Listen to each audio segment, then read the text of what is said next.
Eso es, iniciamos la grabación de la sesión de la asignatura de Fundamento de Trabajo Social. Estamos en el tema 3, que estamos trabajando el tema de necesidad de recursos.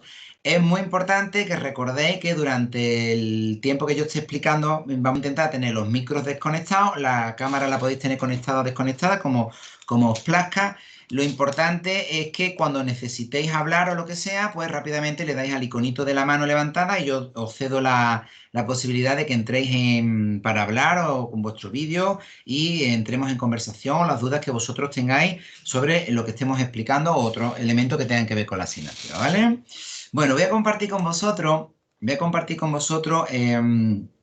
la pantalla, ¿no? Para que veáis, eso, y aquí ya lo tenemos. El otro día nos habíamos quedado viendo el tema del concepto de necesidades. Recordad, habíamos visto la necesidad biológica, necesidades psicológicas, necesidad de sentido filosófico, incluso la necesidad jurídica, y muy importante, habíamos estado hablando de la necesidad económica, ¿verdad? Decíamos en función de los medios, que muchas veces esa necesidad económica pues genera necesidades de otro orden o en otro sentido en los demás aspectos de la necesidad, ¿vale? Y creo que también estuvimos viendo el doble carácter, ¿verdad?, que tiene la necesidad. Decíamos, oye, la necesidad es algo malo. ¿Por qué? Pues porque me genera a mí una situación de malestar y porque no tengo satisfecho lo que sea, ¿no? Tengo la necesidad de satisfacer elementos de comida, vestido, elementos psicológicos, elementos económicos y me genera un malestar. Pero también decíamos, recordad, que la necesidad también es un motor de evolución del hombre. ¿Por qué? Porque en el momento que nosotros percibimos que tenemos una necesidad, automáticamente buscamos activamos su satisfacción, nos movilizamos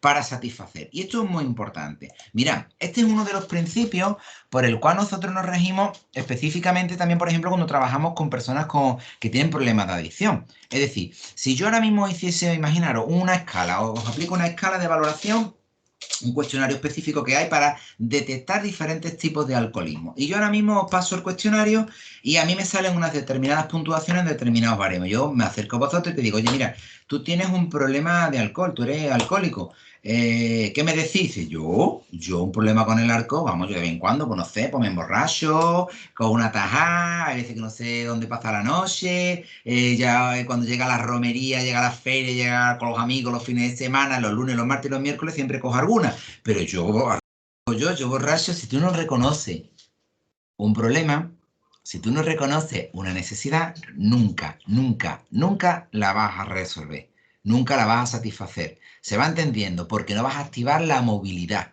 ¿Vale? Es un principio muy básico que también nosotros lo utilizamos en trabajo social clínico o en terapia de trabajo social, que es muy importante, que es primero enterarse de uno y reconocer uno de los problemas que pueda tener.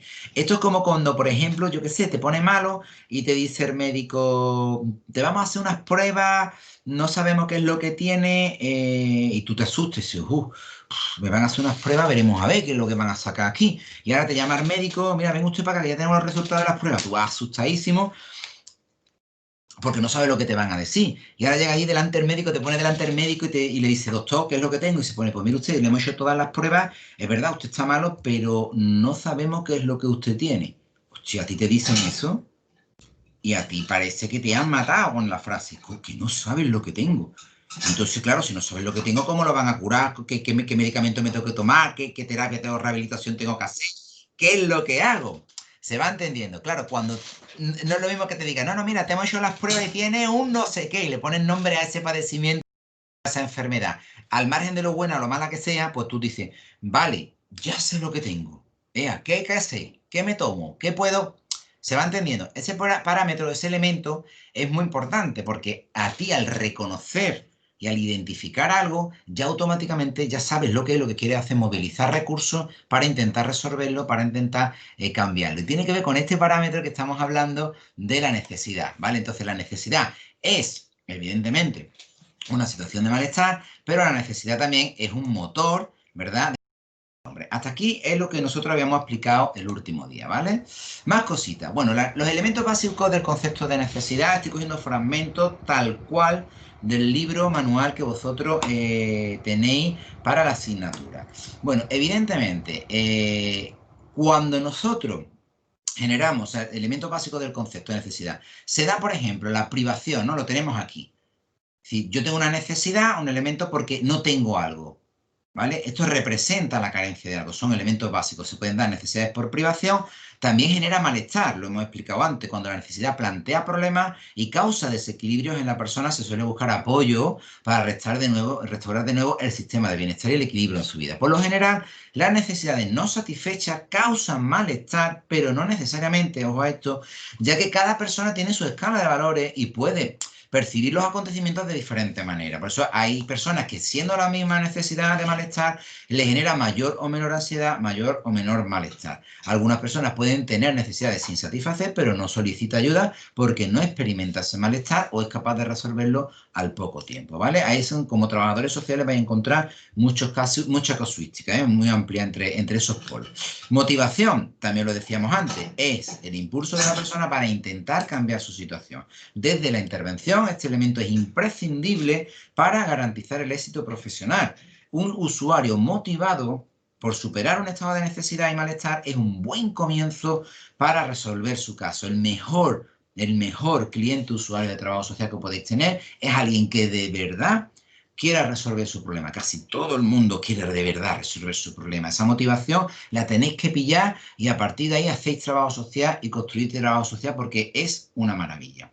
Elementos también, los medios que están en el concepto de necesidad, son los procedimientos para conseguir algo. Se movilizan para superar las necesidades o los problemas planteados. Es con lo que yo puedo resolver mi necesidad. Cuando una dificultad aparece, se busca el medio o la manera de solucionar. Normalmente la persona recurre siempre a su entorno inmediato. Yo solo no puedo, pues voy a hablar con mis padres, voy a hablar con mi pareja, voy a hablar con mi vecino, voy a hablar con un amigo, con alguien del trabajo. Pero cuando percibe que no es suficiente, o que ese problema es tan grave o tan gordo, tan inabarcable, que ni con eso se puede resolver, entonces cuando pueden decidir acudir a servicios profesionales para buscar nuevas alternativas. Es muy importante que entendáis que las personas cuando llegan al trabajador social, quitando algunas excepciones, ¿vale? Son personas que ya han agotado otras vías de resolución de sus problemas y llegan a vosotros como último medio para resolver sus problemas. Por tanto, tenéis que cogerlo, es verdad, están en una situación de problemas, de problemática social, pero son unos campeones y son unos valientes. Y han cogido cita con vosotros, os están contando a vosotros el problema que no lo conocéis de nada. Y les da vergüenza y os lo dicen y os lo cuentan y están peleando y están luchando para resolver su situación o la situación de sus hijos, la situación de su padre, la situación de su madre o de lo que sea que os estén contando. Esos elementos son un tesoro y lo tenéis que aprovechar y tenéis que hacer buen trabajo social con él. Evidentemente, otro de los elementos es el cambio. Sí, es un concepto que denota la transición que se produce cuando se pasa de un estado a otro. Ese proceso de cambio o superación de las necesidades es el motor evolutivo del mundo que decíamos antes. Y gracias a él fluye la vida cambiando constantemente. El trabajador social debe estar atento a las transformaciones experimentadas en las necesidades de la persona, los grupos o comunidades, movilizando precisamente la creación de nuevos medios cuando no existen y si los existentes no fueran suficientes, ¿vale? Porque esos son planteamientos, motores de cambio muy importantes. Tienen que ver con dar respuesta a las necesidades. Siempre las necesidades, cuando se toma constancia de ellas, la gente activa mecanismos, busca medios, busca maneras, busca formas para intentar generar el cambio. Es un movimiento también. Esto también lo podéis utilizar en terapia y lo podéis trabajar en trabajo social clínico, ¿vale? Bueno, ahora el libro os va a hablar de diferentes teóricos, personajes históricos importantes que han trabajado en los últimos años en todo lo que tiene que ver con el, la teorización de las necesidades, ¿vale? Aquí encontraremos, por ejemplo, el famoso Maslow, ¿vale? Maslow que tiene pues la teoría de las pirámides de las necesidades. Aquí os he rescatado una imagen para que vosotros la entendáis.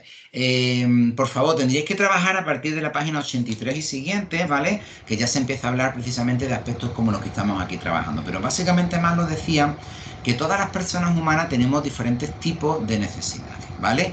Y él las colocaba en una pirámide donde decía las primeras necesidades, las más importantes que nosotros tenemos que satisfacer, son precisamente las necesidades, os la pongo aquí abajo, necesidades fisiológicas básicas. Comer, vestido, alimento, techo, eso es fundamental, ¿vale? Eso es fundamental, muy importante. Decía Maslow, cuando tenemos garantizado ese nivel de necesidades, tenemos la necesidad de garantizar otro segundo nivel de necesidades, que son las necesidades de seguridad. Es decir, yo no sé si vosotros alguna vez habéis vivido una situación de inseguridad para vuestra propia vida es muy compleja. Yo me acuerdo que estuve un tiempo dando clases en la universidad en Colombia, en la Universidad Nacional de Colombia, en Santa Fe de Bogotá, en la capital, la fuerte, la grande.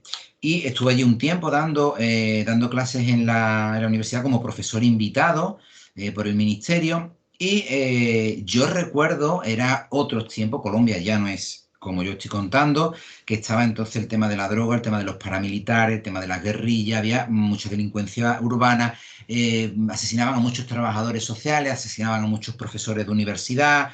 La situación era muy compleja, muy, muy complicada. Y yo recuerdo haber vivido en algunas ocasiones sensación de inseguridad y os puedo asegurar que es terrible, terrible. Decía Maslow, bueno, necesidades fisiológicas básicas, necesidades de seguridad, necesidades sociales, las necesidades del yo, del ego, del reforzamiento personal, de mis necesidades particulares, y ponía en la cúspide de la pirámide Maslow, ponía la necesidad de autorrealización. Bueno, Maslow tenía un fallo en su teoría, ¿no? Que decía que para satisfacer unas necesidades antes había que satisfacer las anteriores. Por ejemplo, para yo satisfacer mis necesidades sociales, tal y como veis aquí, antes debería tener satisfechas mis necesidades fisiológicas, mis necesidades de seguridad, entonces ya podría satisfacer mis necesidades sociales. Bueno, esta es la teoría de Maslow.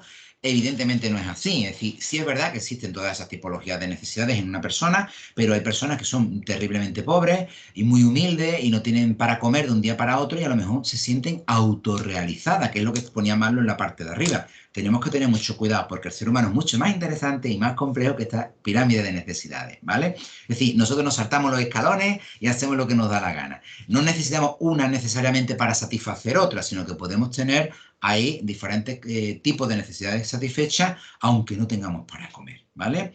Eso para que más o menos lo tengáis presente, que es un fallo que tiene la teoría de Maslow, ¿vale?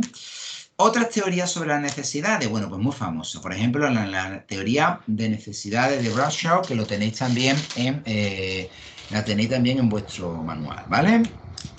Distingue entre diferentes tipos de necesidades. Dice, estarían las necesidades normativas. ¿Cuáles son las necesidades normativas? Pues la necesidad normativa es la que determina un profesional. Por ejemplo, cuando yo hago un estudio y un diagnóstico de un caso, y yo digo lo que pasa en ese caso, lo que yo digo que ocurre como necesidad, a eso se llama necesidad normativa, porque la determina un técnico, la determina un profesional, ¿vale? Eso es muy importante. Entonces, ese tipo de necesidad viene determinada, por ejemplo, por un trabajador social. Necesidad percibida o experimentada. ¿Qué es la necesidad percibida o experimentada? La que percibe el sujeto. Oye, pues ¿tiene que ser la misma que la necesidad normativa? No. Y de hecho, en trabajo social os vais a dar muchas veces cuenta que una cosa es lo que vosotros decís que le ocurre a un usuario o a un cliente y otra cosa es lo que el sujeto percibe como necesidad. Hay veces que encajan, pero hay veces que no son la misma. ¿Vale? ¿Qué es la necesidad expresada? Estamos en la teoría de Bradshaw. Es aquella que la persona demanda. Si demanda que resolverle algo, o demanda una vivienda, o demanda ayuda para alimentación, o para sus hijos, o un empleo, significa que está expresando, esto es muy importante, lo que ha percibido previamente como una necesidad y la ha convertido en una demanda. Eso se llama necesidades expresadas, aquella que el cliente, el usuario o la persona dice, expresa, nos manifiesta que quiere resolver, por tanto, son demandas. De hecho, en trabajo social, cuando la gente viene a los servicios sociales comunitarios y la abrimos en la ficha social, siempre hay un apartado que pone demanda expresada o demanda planteada, ¿vale? Y entonces decimos lo que el cliente o el usuario viene a pedir a los servicios sociales, que no necesariamente tiene que ver con la demanda aplicada o la denominada demanda idónea, que también viene en ese informe, en esa ficha social, que puede ser distinta de la demanda expresada, ¿vale? En cualquier caso, manifestada por el sujeto para su satisfacción, por eso se llama también demanda. Y también estaría las denominadas necesidades comparativas. Las necesidades comparativas son las obtenidas de la comparación con otras similares y extensivas a otros. Voy a hacer un pequeño inciso para que también os sirva en temas de trabajo social, ¿no? Demanda compartida, ¿esto qué es lo que es? Necesidad compartida, necesidad compartida. La necesidad compartida es cuando tú te encuentras con otro sujeto que tiene la misma necesidad que tú. Y esto es muy importante para el ser humano. Esto es como cuando tú tienes algo que es muy malo, muy malo, muy malo, te pasa algo muy grave y tú estás muy agobiado. Ay, Dios mío, lo que a mí me ha pasado, esto es un desastre, esto no le ha pasado a nadie. Y ahora te enteras que hay otro que le pasa lo mismo que tú. Entonces tú dices, bueno, mira, pues no soy yo solo, también le pasa a este. Y ahora conoces a otro, mira, pues a este también le ha pasado lo mismo que me ha pasado a mí. En esa frase que yo he dicho, tu problema es igual de gordo. Tu problema es el mismo que antes, no está resuelto. Pero tu percepción sobre el problema ha cambiado. Porque ahora mismo, muy bien, María Consuelo, más de todo consuelo de tonto. Porque tú ahora no te sientes tan única en tu excepcionalidad, esa necesidad tan grave, ese problema. Oye, pues mira, pues no será tan, es más normal de lo que yo me creía. Tu problema es el mismo, nadie te lo ha quitado, nadie te lo ha resuelto, pero tu percepción ha variado. Vale, os voy a contar un tema que tiene que ver con trabajo social. Yo estuve unos años trabajando en una asociación de post-adopción, ¿vale? Es decir, bueno, yo aparte de haber sido valorador de adopciones internacionales y valoraba la idoneidad para la adopción, ¿no? Hubo un tiempo que estuve trabajando con familias que ya habían adoptado, familias adoptivas y en familias de acogida también, ¿vale? Y yo recuerdo que era una asociación de familias adoptivas que lo que necesitaban era un trabajador social que les ayudara un poco para las necesidades y los problemas que tiene todo el encaje, ¿no? Posterior a la adopción que se va dando a lo largo de los años de esas familias, ¿no? Y yo recuerdo que en el transcurso de ese trabajo que tuve durante esos años, trabajaba mucho una herramienta que son los denominados grupos de autoayuda. Esto es parecido a lo de Alcohólicos Anónimos, pero en vez de alcohólicos, pues ponemos en este caso personas que padecen o que se enfrentan a situaciones similares en cuanto a lo que sería la adopción con sus hijos y los problemas que ellos representan, ¿no? Y ahí se trabajaba mucho el tema de necesidad compartida, pero ahí yo no entraba. Recordad que los grupos de terapia de este tipo, grupos de autoayuda, se basan no tanto en la conducción por parte de un profesional, que es otro tipo de grupo, son grupos de trabajo, ¿vale? O grupos guiados, sino que se encargaban familias que llevaban muchos años trabajando ya, viviendo su experiencia adoptiva y que además eran exitosas en su experiencia adoptiva, se juntaban otras familias que estaban empezando y más o menos iban con los problemas de uno, los problemas de otro, los iban compartiendo. Y un día, de uno de esos grupos de autoayuda que yo monté, me dijeron, mira, Baristo, se nos ha ocurrido, se nos ha ocurrido hacer un gran encuentro de familias adoptivas en el campo. Queremos quedar a comer en el campo. Queremos hacer una paellada, queremos hacer barbacoa. Y digo, ay, qué buenísima idea. Digo, ¿qué vais a ir los adultos? No, no, nos vamos todos, los adultos, los niños. Sí, vamos a irnos todos al campo. Tenemos un campo en tal sitio que nos vamos a juntar un montón de familias. Oh, pues qué buena idea. Pero esto es que nos gustaría mucho que tú ese día viniese y estuviese con nosotros. Bueno, yo normalmente no acepto ese tipo de invitaciones porque suelo separar las esferas profesionales de otras esferas, pero yo tenía muchas ganas de conocer qué es lo que se podía cocer en ese encuentro y verlos en acción y también, pues de paso, pues ya conocía a muchos niños de muchas familias que yo pues no tenía el placer o el gusto de conocerlos directamente o que conociese a los padres, ¿no? Digo, bueno, pues mira, me voy a acercar por allí. Me acerqué por allí y, bueno, evidentemente pues me puse así de grande de comer porque todo el mundo me dio de comer. Arroz, chuleta, yo qué sé, una pasada. Pero te hartas de comer. Yo recuerdo que eh, nos sentamos allí en una zona, ¿no? Todos como en un coro, ¿no? Había varios grupos familiares y varios grupos de gente, de grupos de familia, y estábamos allí en un gran círculo, los adultos y los niños estaban jugando unos por un lado, otros por otro. Y en este proceso que estábamos allí de charla, todo totalmente informal, que ni había trabajo social, ni había asociación, ni había nada de técnico. Eso solo era distendido y pasárselo bien, ¿no? Llega un chiquillo, ay, papá, papá, llorando, llorando mucho. Ay, la gente, ¿qué te ha pasado? ¿Qué te ha pasado? Ay, ay, ay, lloraba mucho. Y le pregunta al padre, ¿pero qué te pasa? Porque llora y se pone, que los niños se están metiendo conmigo. Que los niños se están metiendo contigo, pero vamos a ver qué es lo que te han dicho para que tú llores tanto. Entonces el niño dijo, me han dicho que yo no soy adoptado. Eso fue lo que le dijeron los otros niños. Esto, bueno, la gente, ay, no le eché cuenta, qué tontería, no sé qué, pero claro, como trabajador social, a mí, pues evidentemente se me quedó marcado, ¿no? Era muy importante aquello.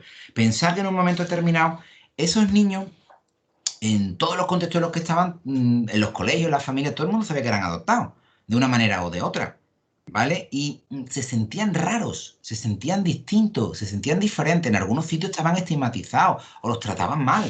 O los niños, ya sabéis lo crueles que son en los colegios. Ah, tú eres adoptado, tu padre, tu madre, no sé qué. Se metían con ellos, lo pasaban muy mal. Y los padres pues venían pidiendo ayuda a ver cómo lo podían trabajar, qué podían hacer, qué no podían hacer. ¿Se entiende lo que estamos diciendo?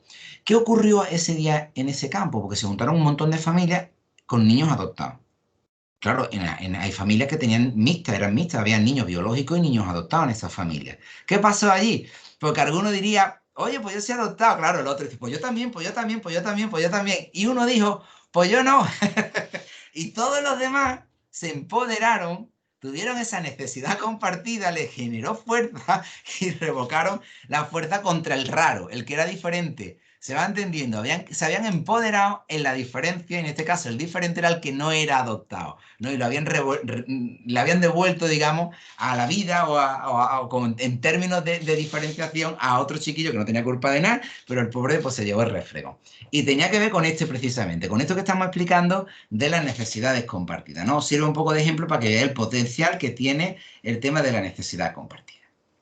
Hay otros autores, como por ejemplo bueno, Joe y Doyle, que son súper famosos en el mundo de las necesidades, hablan de categorías de necesidades básicas, que serían pues las imprescindibles, habría unas necesidades que son las imprescindibles para la supervivencia, ¿vale? Que son las que garantizan la salud física, la autonomía personal y que dicen estos autores que son objetivas y universales. Oye, todo el mundo tiene que comer, todo el mundo tiene que ingerir líquido, todo el mundo debería tener unas temperaturas que le cubrieran, todo el mundo debería de tener, es decir, elementos básicos, básicos, básicos. Pero también existen otro tipo de necesidades que son las denominadas necesidades intermedias, que son muy interesantes porque aquí nos movemos nosotros, que son aquellas necesidades que te permiten satisfacer las necesidades básicas. Esto es muy sencillo. Si yo no tengo la capacidad de un sueldo o un salario, yo no puedo satisfacer mis necesidades básicas. Son muy importantes. Aquí estarían todo lo que tenga que vincular a alimentación, agua, techo, porque te sirve para mantener la salud física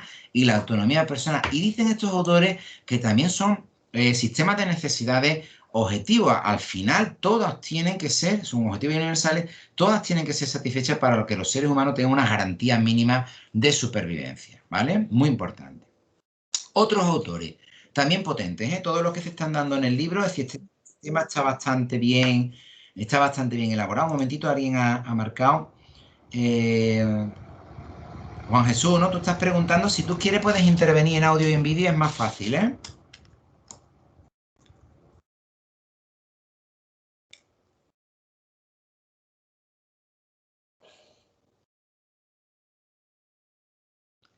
Juan Jesús, tú necesitas hacer una pregunta, te lo digo porque puedes activar el audio y el vídeo y puedes No, entrar. no, perdona, ha sido sin querer, perdona, es que no lo había visto y a lo mejor pues he escrito ahí en el chat sin querer o algo, perdona. Perfecto, no pasa nada. Vale, entonces entiendo que no vas a hacer preguntas. Seguimos entonces, ¿vale? Entonces estábamos diciendo que todos los autores que vienen en este capítulo son bastante, todos ellos son de referencia importante para el trabajo social y en el concepto o la conceptualización de la necesidad. Por ejemplo, tenéis a un teórico que es muy famoso, que es McNiff. Fijaros cómo se escribe, aquí lo tenéis, McNiff. Este autor ha desarrollado una matriz de necesidades humanas partiendo de la distinción entre satisfactores y necesidades. Los primeros, los satisfactores, los define como los elementos que culturalmente se van formando para atender las necesidades o las maneras que tiene la población para poder resolverlas. Con lo que yo resuelvo mis necesidades se llaman satisfactores, ¿vale?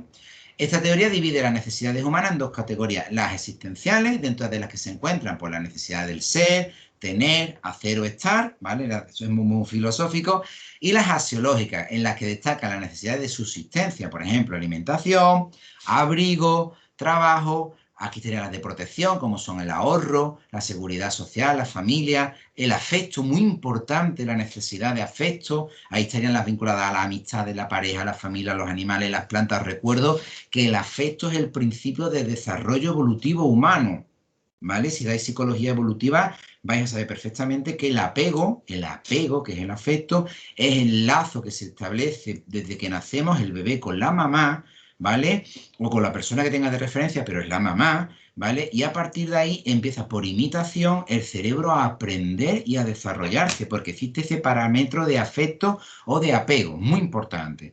El entendimiento todo lo que tenga que ver con la literatura, las políticas públicas, la participación, derechos, obligaciones, el ocio, ahí estarían los juegos, los espectáculos, las fiestas, el tema de la creación, habilidades, destreza, los trabajos, el tema de la identidad, ahí estarían símbolos, lenguajes, costumbres, la propia construcción de la identidad. Fijaros, por ejemplo, los niños que son adoptados tienen un problema de identidad porque no, muchos de nosotros nos identificamos en contraprestación con lo que sabemos que son nuestro papá o nuestra mamá. Si tú tienes esa duda, tu construcción identitaria pasa determinadas crisis, le cuesta trabajillo, ¿vale? Y libertad, igualdad de derechos, por ejemplo. Como veis, son clasificaciones un poquito más elaboradas que nos da más NIF, ¿vale? Hemos dicho, esos elementos que son los que nos permiten, es decir, satisfactores, ¿no? Satisfacer las necesidades y después tenían los conjuntos de necesidades. Y el aspecto central de esa teoría es que las necesidades anteriores, estas que hemos relacionado, se relacionan con una serie de satisfactores que son utilizados para conseguir las metas propuestas y en cada cultura se manifiestan o se satisfacen con la utilización de distintos tipos de satisfactores, ¿vale? ¿Cuáles son esos tipos de satisfactores según estos autores? Perdón, Marnix. Pues estarían los denominados destructores, es la manera en que los clasifica, ¿vale? Son los satisfactores que permiten cubrir una serie de necesidades, pero sin embargo destruyen la posibilidad de poder resolver otras, ¿vale? Por ejemplo, una persona inmigrante puede irse a otro país en busca de trabajo y oportunidades, pero limita la posibilidad de desarrollo de su proyecto existencial rodeado de los suyos y de labrarse un futuro en su propio país de origen. Es decir, yo con eso consigo satisfacer una necesidad o muchas, pero dejo otras que no las voy a poder satisfacer porque ya estoy en otro país, ¿vale? Se llaman satisfactores destructores. Otros son los denominados pseudosatisfactores, que son aquellos que aparentemente parecen solucionar una situación determinada, pero a la larga no permiten superar las necesidades, incluso pudiendo agravar la situación inicial. Por ejemplo, el trabajo temporal o más remunerado permite aumentar los ingresos de una familia, pero no soluciona todos sus problemas, ya que la persona deberá combatir la incertidumbre, el desasosiego y la ansiedad precisamente de no tener unos ingresos regulares. Inhibidores son los que provocan la sobresatisfacción de una necesidad, impidiendo por otro lado la superación de otra. Por ejemplo, no tener unos padres que asuman la responsabilidad de las acciones y los problemas de sus hijos adolescentes pueden impedir que estos adquieran responsabilidad en el futuro y que desarrollen su propia identidad y maduración personal.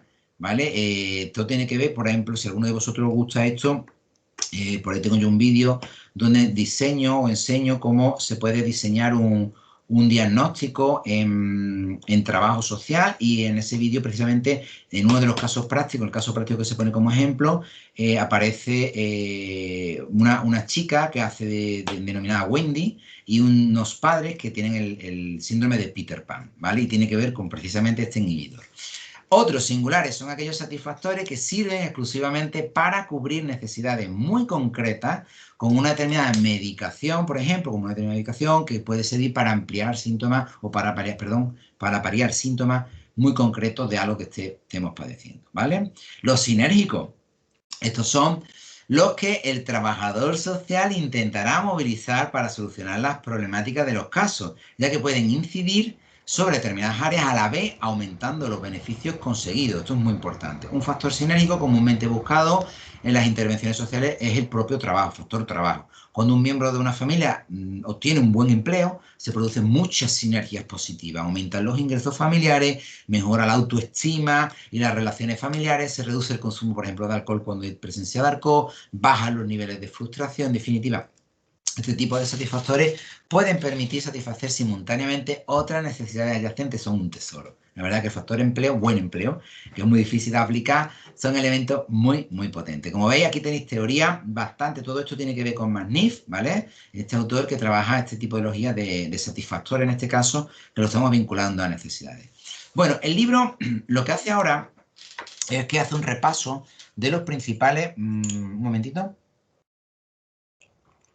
De las principales necesidades que los seres humanos van a tener a lo largo del ciclo vital, ¿vale? El ciclo vital es todo nuestro ciclo de vida, es decir, de que somos bebés hasta que somos, si no nos ha pasado nada, hasta que llegamos a ancianos, ¿vale? Todo ese proceso. Vamos a irlo viendo porque son necesidades que vosotros como trabajadores sociales os vais a encontrar todos los días en vuestro ejercicio profesional, ¿vale?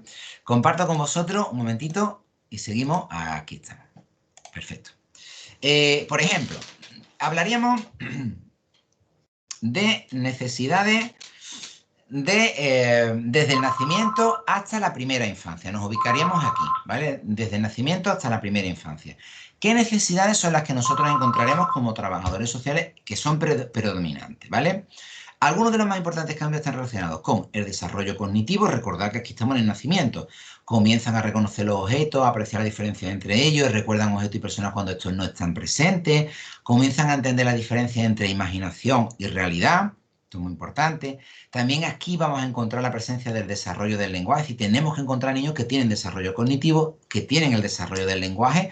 Cuidado, porque su adquisición es uno de los elementos más importantes de esta fase. Y la edad en la que comienzan a hablar es atento desde los 18 meses hasta los 2 años. Si nosotros tenemos niños con sobredotación intelectual, por supuestísimo, van a ser muchísimo antes de los 18 meses, ¿vale? Pero también podemos encontrar niños que tienen algo de retraso en el desarrollo del lenguaje y que sean posteriores a los 2 años. En cualquier caso, a partir de los 2 años, una llamada, un toque de atención para que el trabajo social esté pendiente. El desarrollo emocional y social es súper importante, es el tesoro, ¿vale? Es el tesoro de esta fase, es el tesoro de toda la vida, pero en esta fase es muy importante. Comienza el contacto entre ellos y sus cuidadores, ¿vale? El desarrollo dependerá del tipo de cuidado recibido, es decir, que ese tipo de cuidado que tiene el bebé les dé seguridad, favorezca ese apego que hemos hablado, se va entendiendo, se siente esa calidez que tiene el contacto, ese amor, que se sienta ese amor. El juego, en este caso, será esencial en esta etapa para el aprendizaje de las habilidades emocionales, sociales y cognitivas. Es decir, una casa donde no se juega con los niños o donde los niños no juegan, es una llamada de atención. Los niños tienen que jugar y con los niños, los mayores tienen que jugar. Es muy importante porque están contribuyendo a ese desarrollo emocional y social. Y además les hace sentir queridos. Es muy importante, ¿vale?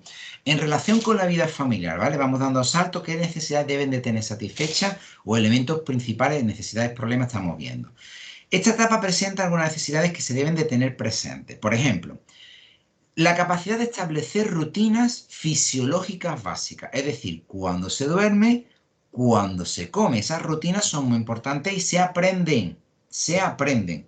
Y además les va a facilitar su integración en guardería, en colegio, van a ayudar en las rutinas familiares. Si los bebés están, el niño pequeño está despierto toda la noche, el papá y la mamá no pueden trabajar porque van a estar muy cansados, ¿vale? Entonces esas rutinas hay que intentar irlas haciendo de manera que haya unas etapas de sueño concreto y unas etapas de cuándo se debe de comer, cuándo no, etcétera, etcétera. Por favor, los bebés tienen sus horarios de alimentación, que ya sabéis que tienen unos determinados espacios de tiempo según el peso, la talla y las tomas que tengan que hacer de bibis, etcétera, etcétera. Eso no estamos hablando de una edad un poquito ya posterior.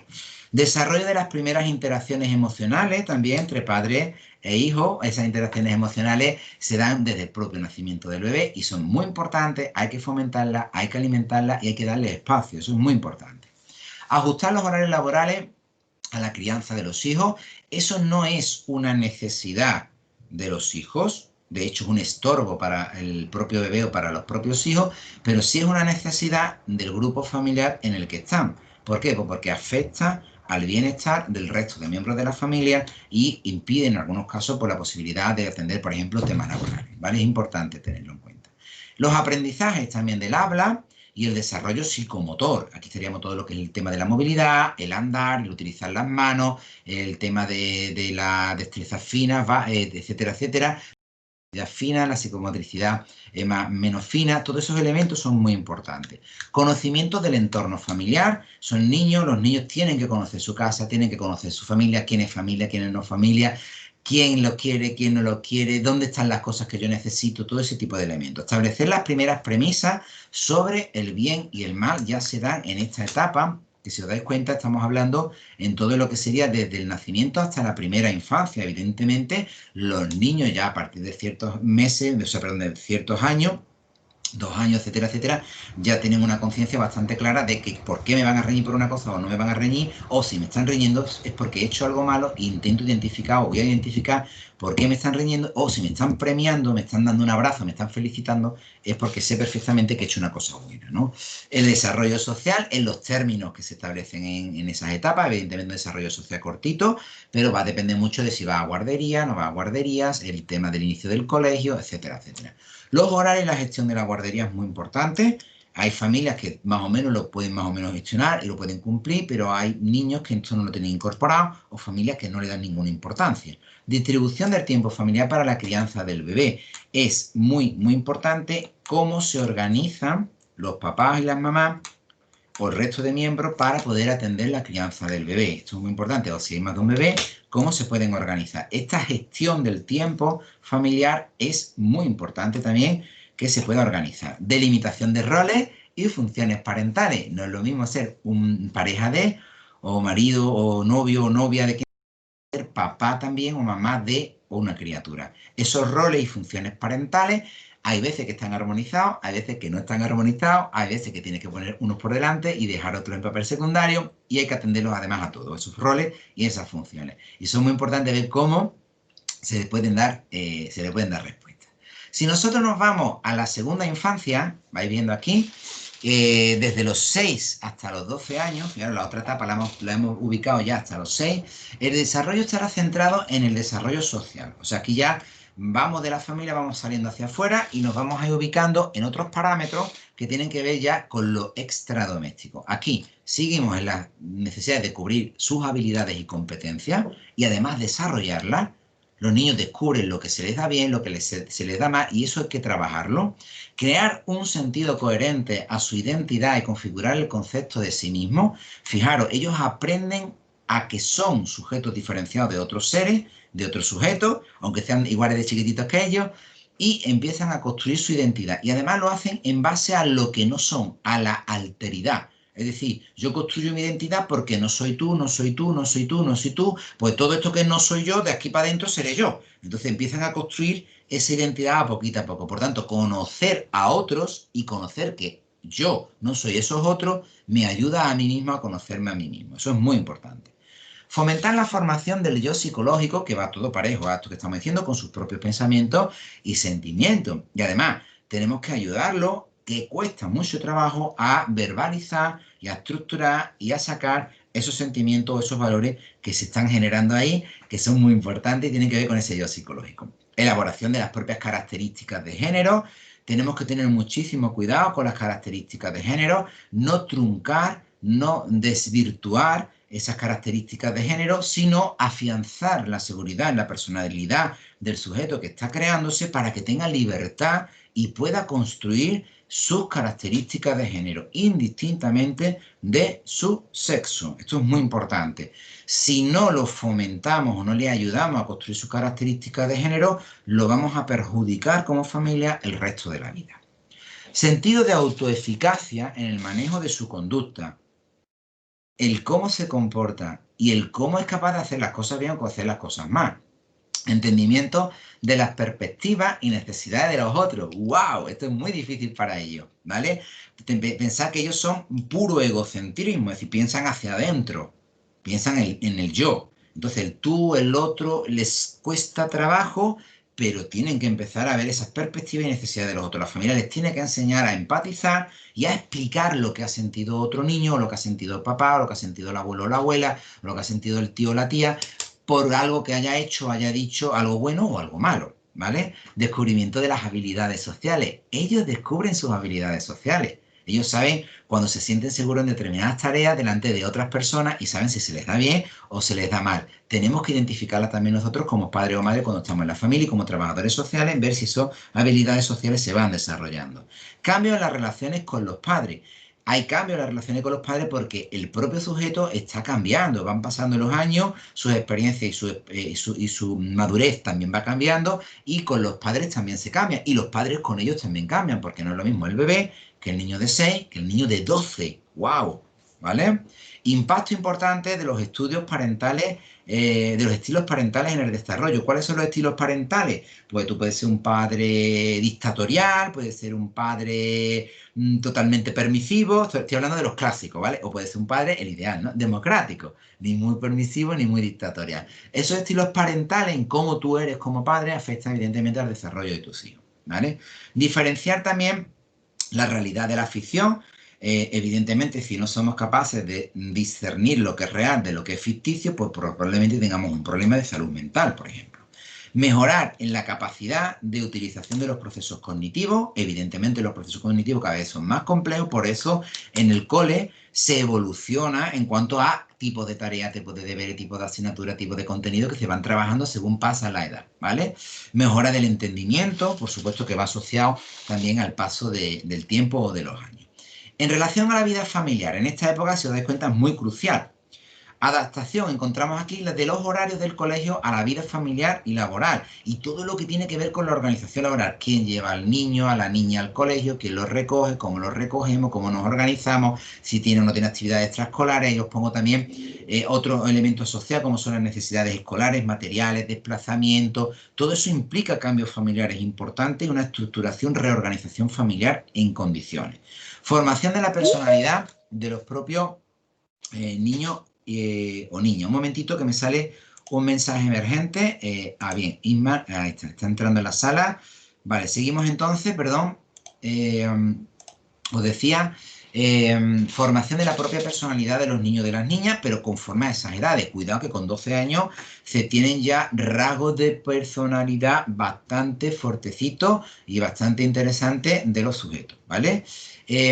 Importante también el desarrollo intelectual, desarrollo cognitivo, desarrollo social, el moral, el afectivo y el emocional. Todos esos parámetros deberían de estar cubiertos, ¿vale? Recordad que en las familias que son desestructuradas o multiproblemáticas, sus sujetos más pequeños y los adultos también tienen deteriorado todos estos aspectos del desarrollo. El aprendizaje de convivencia con sus semejantes es muy importante. Es decir, yo me junto con otros niños, hay una serie de reglas, una serie de procedimientos, hay un saludo, un adiós, un por favor, una distinción entre el bien y el mal que va asociado a todos estos parámetros. Además, aquí ya claramente, ¿vale? Con 12 años, 10, 11, 12 años, los niños saben perfectamente distinguir entre el bien y el mal, o por lo menos que se les salte bombillita cuando tienen dudas, ¿vale?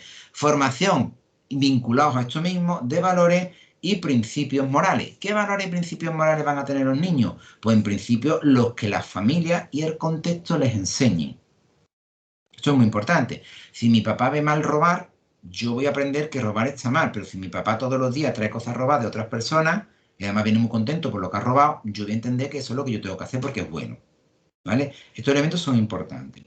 Alcanzar la comprensión del yo, la familia, el contexto más cercano y el mundo. Se da cuenta como esferas, ¿no? Yo soy yo, estoy mi familia está en este barrio, en esta calle, y esta calle está en el mundo, y el mundo es muy grande. Esos conceptos, ¿vale? De lejanía y de proximidad, los tienen súper claros aquí, y los tenemos que reconocer como necesidades ya controladas en esa comprensión del yo mucho más compleja. Creación de lazos afectivos fuera del entorno familiar. Son los amigos, muy importante. Los grupos de iguales, muy importante, ¿vale? Cuidado, porque esos grupos afectivos también son focos de conflicto o de daño, por ejemplo, en el bullying, ¿vale? Mucho, mucho cuidado con este tipo de parámetros porque esos lazos afectivos, si no los controlamos, no se conocen, pueden hacer mucho daño a los niños. Inicios de independencia de los padres, es decir, jugar solo, ir solo a lo mejor una parte del texto del colegio y volver, ir solo a una actividad que esté muy cerquita de casa, estar jugando en la calle, pero aunque los padres y la madre no estén presencialmente, pero lo estén viendo desde la ventana o desde el balcón. Si empezar a darles poquito a poco independencia, les genera a ellos también parámetros de seguridad.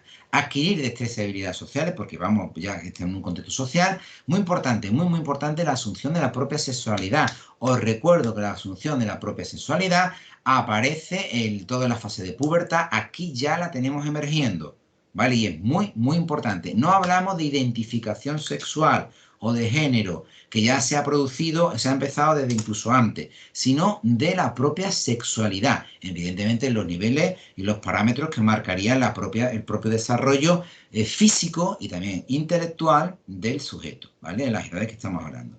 Desarrollo de habilidades y competencias escolares que permitían el desarrollo intelectual posterior como cosas más complejas, que es la aritmética, lecturas complejas, la escritura y todo lo que ello conlleva. La convivencia y relaciones familiares y sobre todo esas normas y esas maneras en que se estructuran. El desarrollo de nuevos hábitos y comportamientos en el contexto familiar que tienen que ver conforme vas cumpliendo años, reglas, papeles que tienes que jugar dentro de la familia, funciones, derechos, deberes que tienes que hacer dentro de tu propia casa, etcétera, etcétera. Y evidentemente también tenía aquí los cambios en la interacción familiar asociados a ese proceso que se va produciendo. Este periodo, ahora vamos a la adolescencia, incluye aquí desde más o menos los 13 años hasta los 19 años. 19 años, ¿vale? Es decir, con 18 años estamos en mayoría de edad, pero los técnicos y los teóricos dicen que una persona se puede hablar de adolescencia a los 19 años. Yo tengo mis dudas, pero bueno, se puede hablar de adolescencia técnicamente hablando hasta los 19 años, pero hay autores que dicen que hay gente que es adolescente mucho mayor, ¿vale? Vale, vamos a dejarlo ahí. Este periodo incluye como elementos más destacados del desarrollo. Ya son elementos prácticamente de adultez. Aquí hablamos de la consolidación de la personalidad en base a las experiencias que están viviendo, que son muy complejas, ¿eh? Estamos hablando de la adolescencia. Mayor cercanía y confianza con los compañeros. De hecho, van a darle mucha más importancia al grupo de compañeros, al grupo de iguales, que a muchos parámetros que antes se sustentaban en la propia familia. Rocío me dice, me estoy agobiando, todo esto nos tenemos que aprender, yo me he saltado de las tablas. Mira, no sé si te lo tienes que aprender, pero más o menos deberías de tenerla clara porque te sirven como trabajador social. Es decir, en cada una de esas etapas, ¿qué necesidades podemos encontrar? A lo mejor de memoria no, pero más o menos repasando un poco si te quedas con una idea bastante aproximada de qué me puedo encontrar según el momento o la etapa de edad, ¿verdad? Entonces es importante. Es que la familia, cada familia es un mundo, efectivamente. Cada familia es un mundo y vosotros como trabajadores sociales tendréis que ser capaces de valorar esos mundos y ver si más o menos los sujetos que están dentro de esa familia tienen atendidas sus posibilidades de desarrollo personal o los tienen mermadas, porque hay familias que son terriblemente dañinas y coartan el desarrollo de los miembros que la componen, ¿vale? Entonces tendréis que estar atentos a que más o menos esos parámetros se vayan cumpliendo. Por ejemplo, ¿qué más encontramos aquí? Mayor cercanía y confianza con los compañeros. Es muy importante el grupo de iguales, muy, muy importante. La adquisición de un nuevo rol en la familia. Ya no quieres ser el niño o la niña de la familia. Tú ya te consideras mayor en la adolescencia. Odias que te traten como un niño o como una niña. ¿Vale? Esto es muy importante. Entonces vas a luchar mucho por ese nuevo rol. Va a costar mucho trabajo porque todo el encaje familiar es complejo, ¿vale? Mayor autonomía y amplitud en la visión del mundo, muchísimo mayor. Tienes ya un juicio crítico potente, puedes tener pensamiento político, ideológico, todo eso lo puedes aquí ya tener perfectamente desarrollado a partir de los 13 años prácticamente, ¿eh? Tienes ya una idea puedes tenerla bastante aproximada. Mayor conexión entre lo físico, lo psíquico, por tanto también entre lo cognitivo y lo social. Y aquí estarían como, por ejemplo, muchas veces elementos que nos hacen daño a nivel personal, cognitivo, psicológico, se transfieren también al aspecto físico o a la somatización de problemas. Fijaros la conexión tan importante que hay. Aquí también os pone esta apreciación del autor. Pueden ser considerados como un periodo turbulento, estamos hablando de la adolescencia, que puede dar lugar a conflictos y crisis debido a los cambios que se experimentan, pero esto depende del periodo de la adolescencia. Es decir, lo peor es la adolescencia temprana. Es decir, esos 13, 14, 15, 16, horroroso. ¿Vale? Es verdad que hay diferencias individuales y el contexto en el que se desarrolla también puede ayudar a mejorar o perjudicar en este periodo de turbulencia. Conforme van pasando los años, si más o menos se va pasando bien, va reduciéndose esas turbulencias en la adolescencia. ¿Esto a qué se debe? Pues básicamente se debe a un cambio de enfoque fundamental. Mira, cuando tú eres niño o niña, tú consideras que tu familia es lo mejor del mundo y que si tú eres niño, tú quieres ser cuando seas medio como tu papá. Y si tú eres niña, tú querrás ser como tu mamá, porque la consideras una héroe, una heroína. Tú consideras que son lo mejor del mundo. Pero ahora llega la adolescencia. Y donde dije digo, de donde digo Diego, dije Diego, o algo así. Ya no, ya al revés. Es decir, yo ya no quiero ser, no me quiero parecer en nada, no me quiero parecer en nada a mi madre. Son mis referentes antagonistas. Yo ahora quiero ser otra cosa. ¿Por qué? Porque estamos en una construcción de la identidad. Entonces es como que el adolescente necesita liberarse de esas dependencias que tiene, ¿vale? Y esto puede ser más turbulento o menos turbulento, con más o menos, digamos, dureza, ¿vale? O con más o menos niveles de conflicto. Pero en cualquier caso es un proceso complejo, es decir, de llegar a idolatrar a tu papá o a tu mamá, a decir, yo no me quiero parecer a mi papá o a mi mamá de ninguna de las maneras, ¿no? Luego, ¿verdad? Cuando llegará a la madurez llegas a un equilibrio, pero técnicamente lo tienes como un referente extremo, ¿vale? En la adolescencia se pasa muy fácilmente en un día, lloras, te ríes, te enamoras, te desenamoras 4 o 5 veces en el día, entonces claro, eso tiene unos altibajos ahí que es complicado gestionar. Y para la familia, pues todavía más difícil, porque wow, vas un poco en la noria de ese chico o esa chica adolescente que no sabe muy bien qué es lo que va a ocurrir. Bueno, lo vamos a dejar aquí, el próximo día retomamos con estos problemas y lanzamos hacia adelante necesidades y recursos, ¿vale? Bueno, ¿alguna duda o algún elemento más que queramos comentar o preguntar sobre el tema que estamos avanzando?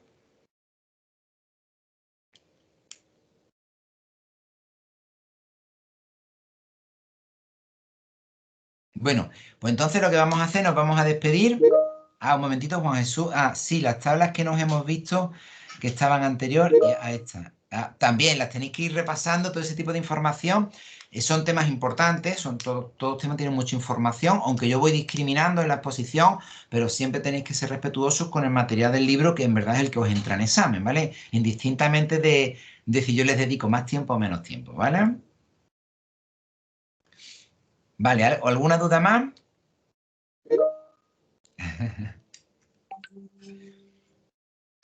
Bien, pues nada, cortamos la emisión, cortamos la grabación.